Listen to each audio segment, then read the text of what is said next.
Hey there guys, Cubby and Brandon here with your comic reviews for this week. Of course, we have some Marvel and some DC. We also have Image, Dark Horse, and some Valiant. So stay tuned and watch us talk about these comic books. Or you can just press play and go do your laundry, whatever. Or just read the books. Yeah, that too. That's what you should do. What's up, nerds? Brandon here, and I got some comic book reviews for you. I'm going to start off with Swamp Thing, number 15. Loving this Rot World stuff. I love the green story especially. I know we got the red and we have the story going through Frankenstein, but I'm really liking the Rot World because you have Swamp Thing's whole motivation behind this is to save Abby. And for the longest time, I kind of thought we were done with her, but seeing this issue, she definitely has some fight in her. She's still around. She's held captive by Anton, and she does some stuff in this that kind of opens this up. I want to see how this changes the direction that Swamp Thing is going in with everything. But this is still a really good story. The artwork is incredible, and they end up in Gotham. Really cool twist here at the end. I'm enjoying the hell out of this book. I'm going to give it 4 out of 5 Nerd Skulls. Hey guys, this is Haley, and I've got a review of the Avengers #1 for you, and I'm going to be honest, I wasn't the biggest fan of this one. It's got a sci-fi storyline to it, and sci-fi is definitely my thing, so I didn't hate it, but this just wasn't the best storyline to me. I feel like there's a lot of people around who will like it more than I did though, so I'm going to give it a really neutral 3 Nerd Skull rating and just recommend that everybody kind of develop their own opinion of this one themselves. Hey there gang, Jim here with my review of Archer and Armstrong number 5. Now if you remember last month, I was a little down on Archer and Armstrong. With 4, it sort of ended the first story arc, and I wasn't thrilled. It kind of let me down, but I had hope, and luckily, hope was fulfilled. Fred Valent really brought it back, and a lot more action, which is cool, but it's not what the book is all about, because there's also moments of levity and humor, which I think really makes this book great. They bring back Jalad, who is Armstrong's brother, which we met in the first book, and he is basically out to avenge the death of the Geomancer who died in the 4th one. He's done this throughout history, which is very cool, and now he's after Archer because although it was an accident, he killed the Geomancer in the last one. So it's a lot of action, it's a lot of flashback to see exactly how the brothers interacted in the past, and there's actually some really touching moments between Archer and Armstrong that also have that humor that I really enjoy. So I'm totally back up on Archer and Armstrong. I like where they're taking this. I can't wait to read more and how they escape and how they sort of find the new Geomancer and hopefully can call off the Avenger, Jalad. So I highly recommend this. I'm going to go ahead and give this 4 out of 5 Nerd Skulls. Hey guys, Cubby here with my comic reviews this week. I got to read Blackacre #1. Now, I love to jump on a book when it's #1, especially review it. That way I know I can just jump into it, not expect anything. And that's, I think everyone, they always jump on a #1. And this was actually pretty cool. It starts off, and it seemed like it was going to be a weird concept, like it was in the future, but they go and kind of explain how things went from our time in the present to where they're at now. And it almost seemed like they were going to be like, oh my god, zombies and pirates overtook the world and they fought each other. And I was like, what? But they kind of like explain, that's kind of like what's going on right now in our world. And the story is essentially about the 1% building a massive city, gated community, whatever you want to call it, called Blackacre. And they just live there. They kind of like secluded themselves from everyone, and now they're all by themselves. And there's a lot more to the story. A lot of, government's different, government's crazy. A lot of things are really whacked out in the story, but it's really cool, and I can't wait to kind of pick up on it. I mean, it wasn't the greatest book I've read this week, but it was really interesting, and it has a cool futuristic take to it, but it's still very like low tech. Not like, oh, it's 100 years in the future. There's hover cars and teleportation devices, and everyone lives in Mars and in glass tubes. No, it's still normal. There's still Humvees. Like it's whatever. But it's an interesting concept that I think will have really good stories in the future. Could completely crash and burn. I don't know yet. It's still way too early. So definitely check this out if you're into really cool future stories. I definitely am, so I'm going to give it 3.5 Nerd Skulls. Art was a little weird, so that's why it's not getting like a 4 or 5. But it's still really good, and check it out. I got to read The Amazing SpiderMan, $6.99. We're one issue away from the finale of all of this. Spider-Man is in Doc Ock's body, and Doc Ock is in Spider-Man's. And they finally explain how that happened, because I was very confused. But this is awesome. I can't wait to see how Peter Parker gets out of this one, if he gets out of this one. It's such a crazy storyline, knowing we only have one issue left and that the next Spider-Man series isn't going to be Peter Parker like they said. I mean, they announced this. Who knows what's true, what isn't. But I'm really stoked for this, and I'm kind of nervous to see it end, but in the same way, I'm really excited to see how they do this. So pick this up, check it out. I'm giving it 4 out of 5 Nerd Skulls. Hey guys, I read Detective Comics number 15 this week, and I know that it's got the Joker mask on the cover, but I feel that it's a little bit misleading. If you think that this is, one of the major stories that you need to be reading for the death of the family, I'm gonna say, based on what I just read now, I'm gonna say no. They made vague references to Joker. He gets 1 or 2 panels where you kind of see him, but he has nothing to do with this story at all. So I kind of feel like they really shouldn't have even included it if this was going to be the story.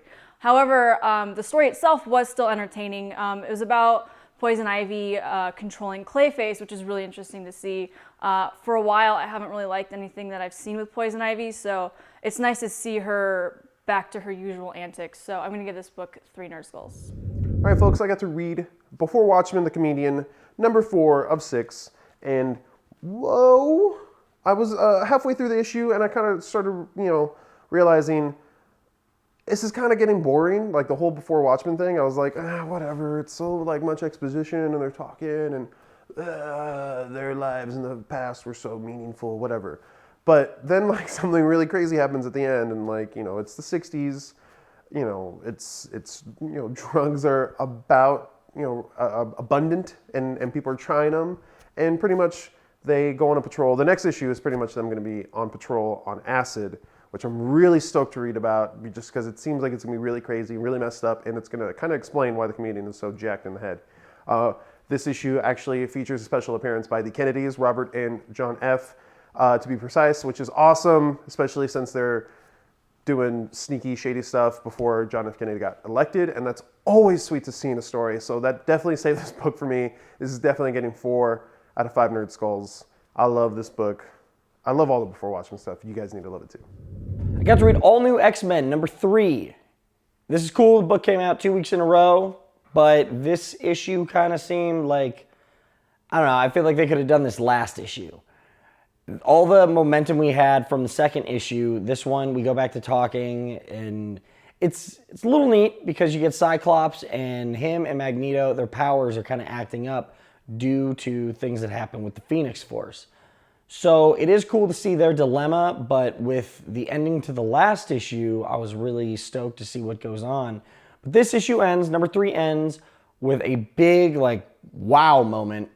So it gives me hope for 4, but I'm starting to get the feeling this might be like every other issue's action, and then we go back to talking. And then we get action, and we go to talking. So I hope this story stays solid. I'm going to keep giving it a shot. I'm going to give it 3 out of 5 Nerd Skulls. Hey guys, I got to read Animal Man number 15, and I have to say, honestly, it started off a little bit slow, but oh my gosh, halfway through, this story picked up so much. Animal Man has been a great story from the beginning of the New 52, and this issue is definitely not an exception. It was so good. I love that now with this whole Rot World storyline, we've got, Frankenstein and John Constantine involved, and it's just really awesome to see all these characters come together. And just, I don't even want to spoil it, just what happens halfway through. Just, there's a kind of a turn, but it's still sticking to the main story, and this is just incredible. I'm giving it 4 out of 5 Nerd Skulls. I also got to read Before Watchmen, The Minutemen this week, and I've been loving this. I've been getting a little bogged down by all the Before Watchmen stuff, just because it's all coming at once, but it's still really cool. And especially the Minutemen. I love this story. It explains more of what Hollis Mason wrote down, all the things that kind of went on to build them up. And this shows their like one big thing that they did at the end. It finally shows that the Minutemen were more than just, you know, Spider-Man running around and stopping Electro at robbing a bank all the time. They actually did some serious things in the small amount of time that they were able to do it. Yeah, it was just like one big thing that ends up getting covered up, and there's this whole big kind of emotional punch to everyone. You know, everyone gets deflated because of it, and it really, really, really grounds the Watchmen, grounds the Minutemen, I should say, and makes you kind of feel for them more, and like collectively, you understand them way more after this issue. And I love Darwin Cook for doing that. Love the artwork in it. It's always classic Darwin Cook, so I can't wait to finish this just so I can have a cool trade and it looks pretty on my shelf. I'm gonna display it. I don't know. I love this book. 5 out of 5 Nerd Skulls. 5. I got to read Hellboy in Hell, #1. I've been waiting so long for this book, and it delivers. The artwork is beautiful. Mike Mignola talked about how his version of Hell has all these layers, and just he wanted to draw it because it wanted to be through his eyes, and you know, he wanted everyone to see what he saw Hell as. And I cannot wait to see what he gives us with this. It starts out with Hellboy landing there and really confused at what's going on. Everything gets explained, but I'm interested now because this issue has a villain he fought once in Hell going after him. So I'm wondering how much we're going to see throughout this book of that, because that was a really cool idea. I love this book. You guys need to pick this up. This is a perfect jumping on point if you want. If you haven't been reading Hellboy, which, I mean, you should be reading Hellboy, but I'm going to give it 5 out of 5 Nerd Skulls. Hey guys, I got to read Willow #2, and I have to give up on this series. I keep trying to give the Buffy comics a chance, and the first issue was okay, but this one, I don't want to do it anymore. The writing just always feels forced. I feel like people think that they are the writers from the show, that they're Joss Whedon, and they write these Buffy words or references, and they just don't work in the comics. I feel like maybe if it was presented by the actors, it would work, but I just don't feel it in this comic. And I'm just not impressed by the design of this book. It's Willow and some interesting looking magical creature thing, and they're the only 2 characters. You'll get some characters in and out. It's just them, and they're on this sort of barren landscape, so there's not a lot to look at in a comic book. So I'm giving this book 1.5 Nerd Skulls. I give up. All right, guys. So I also got to read Thunderbolts #1 this week, and I'm a big fan of this team. You know, Hawkeye was on the team, obviously, so that's cool. But beyond that, they're a really cool team. You know, all about redemption, and sometimes the villains actually come back and like, hey, you know, this is I was a douche. So it's kind of cool to see that there's people that were villains for a little while, and people that were pretty much heroes always, kind of being put on this team to be a force for good in bad ways. I really like the concept behind that, and I love the people that they put on there, especially Thunderbolt Ross kind of like being the quarterback of the team, you know, trying to get everyone together, trying to convince Frank Castle, which is pretty much the entire issue, and everyone else like interweaves with it. It's really, really done well. I enjoyed that part of the book.